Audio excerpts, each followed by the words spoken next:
Hello physicist, ऊर्जा से भरपूर स्वागत है डॉक्टर फिजिस्ट की जियोपॉलिटिक्स सीरीज में। आज का जो हमारा ये विश्लेषण है ना, ये वाकई बहुत खास होने वाला है। बिल्कुल। और जो लोग यूपीएससी की तैयारी कर रहे हैं उनके लिए तो ये चर्चा एक तरह से पूरी गोल्ड माइन है। राइट। खासकर जीएस पेपर 2 जो इंटरनेशनल रिलेशंस का है और जीएस पेपर 3 हाँ, जो पर्यावरण और सुरक्षा वाले हिस्से को कवर करता है। बिल्कुल सही कहा। तो आज का हमारा जो मुख्य विषय है वो है भारत का नॉर्थवर्ड टर्न, यानी जो हमारा आर्कटिक क्षेत्र की ओर एक बहुत ही तेज रणनीतिक झुकाव हो रहा है। और इस झुकाव को समझने के लिए हमारे पास बहुत ही बेहतरीन और विविध स्रोत हैं आज हमने रमन एकेडमी, संस्कृति आईएएस, लेगेसी आईएएस और आज ही के यानी 18 मई 2026 के द हिंदू के कुछ बहुत ही शानदार एडिटोरियल्स का विश्लेषण किया है। और आज का दिन वैसे भी बहुत ऐतिहासिक है। मतलब आज 18 मई को हमारे भारतीय प्रधानमंत्री ओस्लो में हैं। नॉर्वे की राजधानी ओस्लो में। राइट। वो वहाँ तीसरे इंडिया नॉर्डिक समिट में भाग ले रहे हैं। और ये कोई छोटी बात नहीं है, क्योंकि 1983 में इंदिरा गांधी के बाद, मतलब पूरे 43 सालों में, बिल्कुल 43 वर्षों में, ये किसी भी भारतीय प्रधानमंत्री की पहली नॉर्वे यात्रा है। तो चलिए इसे डिकोड करते हैं कि कैसे हजारों किलोमीटर दूर जो आर्कटिक की बर्फ पिघल रही है ना, वो कैसे भारत के मानसून और हमारी विदेश नीति दोनों को पूरी तरह से बदल रही है। देखिए, सतह पर देखने से तो ये सिर्फ एक कूटनीतिक दौरा लगता है, एक फोटो ऑप जैसा, लेकिन गहराई में जाएं तो ये सीधे भारत के सर्वाइवल से जुड़ा है। अगर हम इन नॉर्डिक 5 देशों की बात करें, यानी नॉर्वे, स्वीडन, फिनलैंड, डेनमार्क और आइसलैंड, तो इनके साथ हमारा जो रिश्ता है वो बहुत तेजी से बदल रहा है। मतलब एक समय था जब हम इनके साथ बस पर्यावरण या क्लाइमेट चेंज में बड़ी बड़ी बातें करते थे। बिल्कुल, लेकिन अब वो महज बातचीत नहीं रही।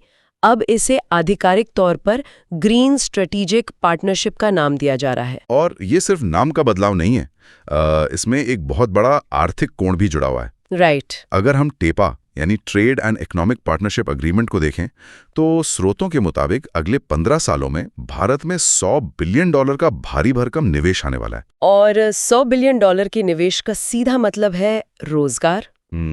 लगभग 1 मिलियन यानी 10 लाख नई नौकरियां पैदा करने का लक्ष्य है। लेकिन यहाँ एक सवाल उठता है। मतलब ये तो ऐसा है जैसे हम दशकों से एक दूसरे को सिर्फ दूर से देखकर हाथ हिला रहे थे और अचानक हमने सीधे एक प्री न्यूप्शियल एग्रीमेंट साइन कर लिया। हाँ, अचानक से इतना गहरा रिश्ता। वही तो, आखिर अचानक नॉर्डिक देशों में रातों रात इतनी गहरी दिलचस्पी क्यों पैदा हो गई? यहाँ जो बात सबसे आकर्षक है वो ये है कि पिछले कुछ ही सालों में आर्कटिक क्षेत्र की पूरी भू राजनीति बदल चुकी है। और इसका सबसे बड़ा ट्रिगर शायद यूक्रेन युद्ध था। 100%। इस युद्ध ने यूरोप की सुरक्षा चिंताओं को इतना बढ़ा दिया कि जो देश दशकों तक गुटनिरपेक्ष थे, जैसे फिनलैंड और स्वीडन, बिल्कुल, उन्होंने भी अपनी पुरानी नीति छोड़ दी और अब वे नाटो में शामिल हो चुके हैं। तो इसका मतलब है कि आर्कटिक के जो 8 देश हैं उनमें से रूस को छोड़कर अब बाकी 7 नाटो का हिस्सा हैं। राइट। और यही बात रूस को आर्कटिक काउंसिल में बिल्कुल अकेला कर देती है। एक बहुत गहरी रणनीतिक खाई बन गई है वहाँ। लेकिन देखिए, रूस तो इस घेराबंदी को चुपचाप बैठकर देखेगा नहीं। बिल्कुल नहीं देखेगा। हमारे जो एडिटोरियल्स हैं वो लगातार एक पोलर सिल्क रोड का जिक्र कर रहे हैं, जहां रूस और चीन की जुगलबंदी बहुत तेज हो रही है। और यही भारत के लिए एक बहुत बड़ी लाल झंडी है, क्योंकि पश्चिमी देशों के कड़े प्रतिबंधों की वजह से रूस को आर्कटिक में अपने ऊर्जा प्रोजेक्ट्स के लिए तकनीक और पैसा चाहिए। हाँ, जो अब चीन दे रहा है। रूस और चीन की ये बढ़ती नज़दीकी नई दिल्ली को ये सोचने पे मजबूर कर रही है कि हम वहाँ सिर्फ एक ऑब्जर्वर बनकर नहीं रह सकते। मतलब अगर भारत ने अभी कदम नहीं उठाए तो चीन वहाँ के संसाधनों पर अपना एकाधिकार जमा लेगा। बिल्कुल, हमें वहाँ रणनीतिक रूप से सक्रिय होना ही पड़ेगा। ये तो हो गई कूटनीति की बात। लेकिन जो बात मुझे व्यक्तिगत रूप से सबसे ज्यादा हैरान करती है वो है इसका वैज्ञानिक पहलू। विज्ञान और पर्यावरण का पहलू। हमारे स्रोत एकदम साफ बताते हैं कि आर्कटिक क्षेत्र दुनिया के बाकी हिस्सों के मुकाबले 3 गुना ज्यादा तेजी से गर्म हो गया है। 3 गुना, जो कि बहुत खतरनाक दर है। राइट। और भारत वहां सिर्फ कूटनीति नहीं कर रहा। नॉर्वे के स्वालबार्ड में हमारा हिमाद्री रिसर्च स्टेशन है। हाँ, और समुद्र के नीचे हमारी इंडाक वेधशाला भी है। और वायुमंडल के अध्ययन के लिए ग्रूवेबैट लैब भी काम कर रही है। लेकिन एक आम इंसान के लिए ये समझना जरूरी है कि भाई वहां की बर्फ पिघलने से भारत में बैठे इंसान को क्या फर्क पड़ता है। देखिए, ये समझना बेहद जरूरी है क्योंकि इसका सीधा कनेक्शन हमारे भारतीय ग्रीष्मकालीन मॉनसून से है। मॉनसून से? जब आर्कटिक के बैरन्स कारा सी में बर्फ पिघलती है ना, तो वो सिर्फ पानी नहीं बनती।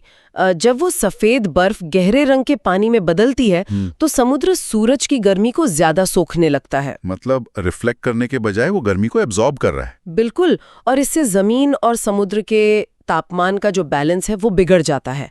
ये बदलाव वायुमंडल के ऊपरी हिस्से में बहने वाली जेट स्ट्रीम्स के रास्ते को मोड़ देता है। ओह, और यही जेट स्ट्रीम्स हमारे मॉनसून के बादलों को लेकर आती हैं? एकदम सही। नतीजा ये होता है कि भारत में कभी तो भयंकर सूखा पड़ता है और कभी बेमौसम की भयानक बाढ़ आ जाती है। मतलब हमारी खाद्य सुरक्षा, हमारे खेतों में अनाज उगेगा या नहीं, ये इस बात पर निर्भर करता है कि आर्कटिक की बर्फ कितनी तेजी से पिघल रही है। राइट। तो आर्कटिक सिर्फ एक बर्फीली जगह नहीं है, ये हमारे सर्वाइवल का मुद्दा है। यहाँ बात बहुत दिलचस्प हो जाती है क्योंकि इसी पिघलती बर्फ ने एक बहुत बड़े आर्थिक अवसर को भी जन्म दे दिया है। आप नॉर्दर्न सी रूट यानी उत्तरी समुद्री मार्ग की बात कर रहे हैं। बिल्कुल।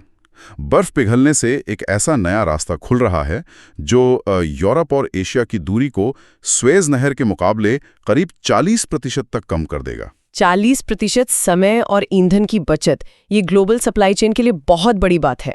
तो इसी को देखते हुए भारत अपने चेन्नई व्लादिवोस्तोक समुद्री कॉरिडोर को और आगे बढ़ाकर रूस के मुर्मांस्क बंदरगाह और नॉर्डिक पोर्ट्स तक ले जाने की योजना बना रहा है। हाँ, इससे लाल सागर जैसे रास्तों पर हमारी निर्भरता कम होगी, जहां आए दिन हूती विद्रोहियों का खतरा बना रहता है। लेकिन मेरा यहाँ एक बहुत ही बुनियादी सा सवाल है।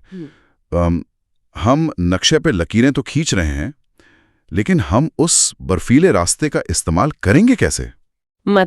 मतलब क्या हमारे पास ऐसे खास तरह के जहाज हैं जो उस मोटी बर्फ को काटते हुए आगे बढ़ सकें, जिन्हें आइस क्लास शिप्स कहा जाता है? देखिए, सच्चाई तो ये है कि फिलहाल भारत के पास ऐसे जहाज बिल्कुल भी नहीं है। तो फिर ये मार्ग हमारी किस काम का? और यही हमारी सबसे बड़ी चुनौती है। हमारे स्रोतों के अनुसार इसी कमी को पूरा करने के लिए भारत को अपनी ship building financial assistance policy के तहत, मतलब सरकारी मदद के तहत? हाँ, उसके तहत 2030 या 31 तक कम से कम 5 आइस क्लास टैंकर देश में ही बनाने होंगे। अगर हम नहीं बना पाए तो इसका फायदा कोई और देश ले जाएगा? बिल्कुल। और एक कूटनीतिक कमी भी है। अगर आप चीन, जापान या यहाँ तक कि सिंगापुर को देखें। सिंगापुर? उनका तो आर्कटिक से कोई लेना देना भी नहीं है भौगोलिक तौर पर। फिर भी उन्होंने आर्कटिक के लिए अपने स्पेशल एनवॉय नियुक्त किए हुए हैं। भारत के पास अभी तक कोई special envoy for Arctic affairs नहीं है। मतलब एक ऐसा विशेष दूत जो अंतर्राष्ट्रीय स्तर पर सिर्फ आर्कटिक के मुद्दों पर भारत की बात रखे। इसकी तो सच में तत्काल आवश्यकता है। राइट। और शायद इसी क्षमता निर्माण के लिए हमें नॉर्डिक देशों की सबसे ज्यादा जरूरत पड़ने वाली है। अगर हम हर नॉर्डिक देश को ध्यान से देखें ना, तो हर एक के पास एक बहुत ही विशिष्ट तकनीकी महारत है। हाँ, और यूपीएससी एस्पिरेंट्स को ये माइक्रो थीम्स बिल्कुल ध्यान में रखनी चाहिए। जैसे नॉर्वे की बात करें तो उनकी ब्लू इकोनॉमी की समझ बेजोड़ है। और इक्वेनोर कंपनी के साथ भारत का जो 15 साल का LNG समझौता हुआ है और डीप सी माइनिंग में उनकी विशेषज्ञता है। राइट। और स्वीडन भी किसी से पीछे नहीं है। रक्षा क्षेत्र में उनका साब और ग्रिपिन का जो काम है। हाँ, लड़ाकू विमानों की बेहतरीन तकनीक। लेकिन उससे भी बड़ी बात है स्वीडन के पास मौजूद रेयर अर्थ मिनरल्स का भंडार। वो क्रिटिकल मिनरल्स जो आज के स्मार्टफोन और इलेक्ट्रिक गाड़ियों के लिए बहुत जरूरी हैं। बिल्कुल, और जिन पर अभी चीन का एकाधिकार है। और आपको बता दूं कि स्वीडन के साथ हमारे रिश्ते कितने गहरे हो रहे हैं, इसका प्रतीक है कि प्रधानमंत्री को स्वीडन का royal order of the polar star सम्मान भी मिल रहा है। कमाल है। और फिर डेनमार्क आता है, जिसके जरिए भारत को ग्रीनलैंड के उन खनिजों तक पहुंच मिल सकती है जो अब तक बर्फ में दबे हुए थे। और फिनलैंड की 6G टेलीकॉम नेटवर्क और साइबर सिक्योरिटी की क्षमताएं। हाँ, आर्कटिक जैसे दुर्गम इलाके में संचार के लिए 6G तो जरूरी होगा ही। और अंत में आइसलैंड, जो जियोथर्मल एनर्जी में माहिर है। तो ये पांचों देश मिलकर भारत के लिए एक तकनीकी पावर हाउस बन जाते हैं। लेकिन देखिए, यहाँ मुझे एक बहुत गंभीर रणनीतिक विरोधाभास नजर आ रहा है। वो कैसे? एक तरफ तो हम रूस से भारी मात्रा में आर्कटिक का तेल खरीद रहे हैं, उनके वोस्तक ऑयल प्रोजेक्ट में शामिल हैं, साझेदारी कर रहे हैं, जो अब नेटो का हिस्सा है। क्या रूस ये देखकर नाराज नहीं होगा? अगर हम इसे बड़ी तस्वीर से जोड़कर देखें तो कूटनीति कोई जीरो सम गेम नहीं होती। मतलब एक का फायदा दूसरे का नुकसान नहीं है। बिल्कुल। भारत की जो विदेश नीति है उसका मूल आधार है स्ट्रेटेजिक ऑटोनॉमी, यानी रणनीतिक स्वायत्तता। कि हम किसी एक गुट के दबाव में नहीं आएंगे। राइट। हम रूस के साथ इसलिए काम कर रहे हैं क्योंकि हमें अपनी ऊर्जा सुरक्षा चाहिए और मुर्मांस्क बंदरगाह चाहिए। और नॉर्डिक देशों के साथ हम क्रिटिकल मिनरल्स और ग्रीन टेक्नोलॉजी के लिए जुड़ रहे हैं ताकि चीन पर हमारी निर्भरता कम हो सके। तो ये एक तरह से मल्टी अलाइंड विदेश नीति का बहुत ही शानदार उदाहरण है। एकदम सही। तो चलिए आर्कटिक के समुद्री व्यापार मार्गों से थोड़ा आगे बढ़ते हैं। एक तरफ हम भौतिक रास्ते खोज रहे हैं, लेकिन जो व्यापार का दूसरा रूप है डिजिटल व्यापार। हाँ, ये बहुत अहम मोड़ है इस चर्चा का। हमारे मौजूदा जो डिजिटल रास्ते हैं वो इस वक्त बहुत बड़े खतरे में नजर आ रहे हैं। मैं बात कर रहा हूँ समुद्र के नीचे बिछे फाइबर ऑप्टिक केबल्स की। बिल्कुल। जिस तरह जहाजों के लिए समुद्र सुरक्षित होना चाहिए, वैसे ही हमारी अर्थव्यवस्था के लिए समुद्र की गहराइयों में बिछे ये इंटरनेट केबल सुरक्षित होने चाहिए। हमारे जो स्रोत हैं उन्होंने हाल ही में ईरान से जुड़ी कुछ मीडिया रिपोर्ट्स का बहुत गहराई से विश्लेषण किया है, जिसमें होर्मुस जल डमरू मध्य से गुजरने वाले केबल्स को लेकर चेतावनी दी गई है। हाँ, रिपोर्ट्स बता रही हैं कि इन पनडुब्बी केबल्स पर प्रोटेक्शन पेमेंट्स या एक तरह का टैक्स लगाने की धमकी दी गई है। और ये को मामूली बात नहीं है। दुनिया का 95 से 99% जो अंतर्राष्ट्रीय डेटा है ना, वो सैटेलाइट से नहीं जाता, वो इन्हीं केबल से जाता है, जैसा कि वो टाटा का फैल्कन केबल। बिल्कुल। आज का पूरा बैंकिंग सिस्टम, हमारे यूपीआई पेमेंट्स, क्लाउड सर्विसेज और शेयर बाजार, सब कुछ इन्हीं तारों पे टिका है। ये तो बिल्कुल वैसा ही है जैसे कोई हमारी डिजिटल इकोनॉमी की ऑक्सीजन की नली कोई पकड़ ले। बहुत सटीक एनालॉजी है। लेकिन कोई देश ऐसा क्यों करेगा? मतलब सीधे युद्ध करने के बजाय केबल्स को निशाना क्यों बनाना? ये एक महत्वपूर्ण सवाल खड़ा करता है, जिसे हम रक्षा क्षेत्र में ग्रे जोन वॉरफेयर कहते हैं। ग्रे जोन वॉरफेयर मतलब युद्ध और शांति के बीच का वो धुंधला सा क्षेत्र। बिल्कुल। आज पारंपरिक युद्ध से ज्यादा बड़ा प्रभाव बुनियादी ढांचे पर साइबर हमले या भौतिक हमले डाल सकते हैं। दुश्मन पर मिसाइल दागने से बेहतर है उसका एक केबल काट दो, पूरी अर्थव्यवस्था ठप हो जाएगी। और सबसे खतरनाक बात, कि आप साबित नहीं कर पाएंगे कि ये किसने किया। राइट। हमलावर बड़े आसानी से कह सकता है कि अरे ये तो किसी गुजरते हुए जहाज के लंगर से कट गया होगा। बाप रे, यानी नुकसान भी भयंकर और हमलावर का कोई सबूत भी नहीं। तो ये जो डिजिटल चोक पॉइंट्स हैं, ये बहुत संवेदनशील हो चुके हैं। तो ऐसे में भारत के पास क्या विकल्प हैं? हम खुद को बचा कैसे सकते हैं? स्रोतों के विश्लेषण के मुताबिक भारत को 3 स्तरों पर तुरंत काम करना होगा। पहला, वैकल्पिक केबल मार्गों में भारी निवेश। मतलब सारा डेटा सिर्फ एक ही रास्ते से नहीं जाना चाहिए। राइट। दूसरा, सैटेलाइट बैकअप को मजबूत करना ताकि केबल कटने पर कम से कम इमरजेंसी संचार तो चलता रहे। और तीसरा और सबसे जरूरी, डेटा लोकलाइजेशन, यानी डेटा का स्थानीकरण। मतलब हमारे नागरिकों का जो भी डेटा है वो भारत की सीमाओं के अंदर ही सर्वर्स पर स्टोर होना चाहिए। बिल्कुल, ताकि अगर अंतर्राष्ट्रीय केबल कट भी जाए तो देश के भीतर का सिस्टम काम करता रहे, चाहे आर्कटिक हो या मध्य पूर्व। हमें अपनी डिजिटल और समुद्री दोनों सुरक्षा को अभेद्य बनाना ही होगा। तो इस सब का मतलब क्या है? अगर हम आज की इस पूरी चर्चा को समेटें तो एक बात बिल्कुल साफ है, आर्कटिक अब सिर्फ बर्फ का रेगिस्तान नहीं है।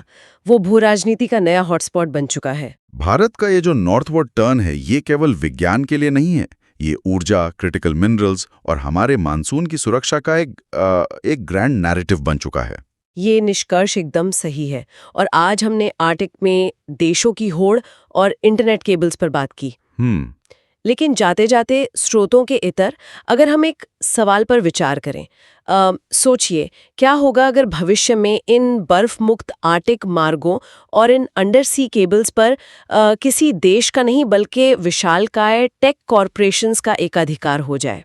ओह, मतलब प्राइवेट कंपनियों का कब्जा। बिल्कुल। जब प्राइवेट कंपनियों के समुद्री बेड़े कुछ देशों की नौसेनाओं से भी बड़े हो जाएंगे, तब इन महासागरों में संप्रभुता और अंतर्राष्ट्रीय कानूनों के क्या मायने रह जाएंगे? ये तो वाकई सोचने पर मजबूर करने वाला विचार है। जब कंपनियां देशों से ज्यादा ताकतवर हो जाएंगी तो नियम कौन बनाएगा? यही विचार मंथन का विषय है। बिल्कुल। हम अपने सभी सुनने वालों को इसी सवाल के साथ छोड़ते हैं। खुद सोचिए और इस पर और खोजबीन कीजिए। और यूपीएससी मेंस के लिए सभी को बहुत बहुत शुभकामनाएं। हमारी तरफ से भी शुभकामनाएं।